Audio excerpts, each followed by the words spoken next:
श्री दत्त साखर कारखाना निवडणुकीत 13 उमेदवारांचे अर्ज अवैध, 21 जागेसाठी 40 अर्ज दाखल। शिरोळ येथील श्री दत्त शेतकरी सहकारी साखर कारखान्याच्या संचालक मंडळाच्या पंचवार्षिक निवडणुकीकरिता आज गुरुवारी 18 जुलै रोजी सकाळी 11 पासून छाननी प्रक्रियेला सुरुवात झाली होती। सत्ताधारी आणि विरोधी दोन्ही गटांनी मोठी फिल्डिंग लावली होती।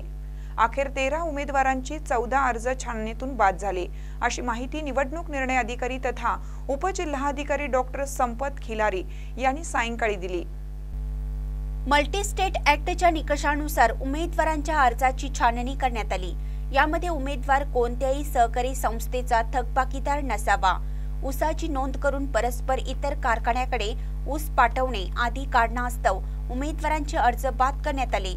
यामध्ये 4 मतदारसंघातून 21 जागांसाठी 53 उमेदवारांनी 83 अर्ज दाखल केले होते। आज 13 उमेदवारांचे 14 अर्ज बाद करण्यात आले।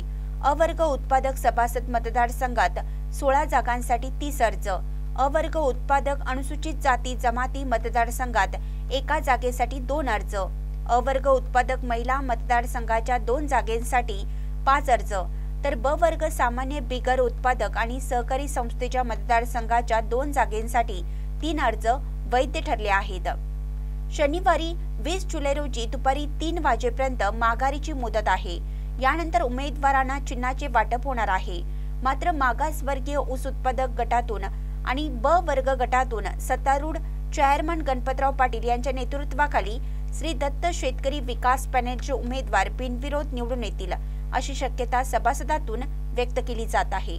महानकरी न्यूजसाठी महेश पवार, शिरोळ। ताज्या बातम्यांसाठी महानकरीला सबस्क्राइब करा आणि बेल आयकॉनला क्लिक करा।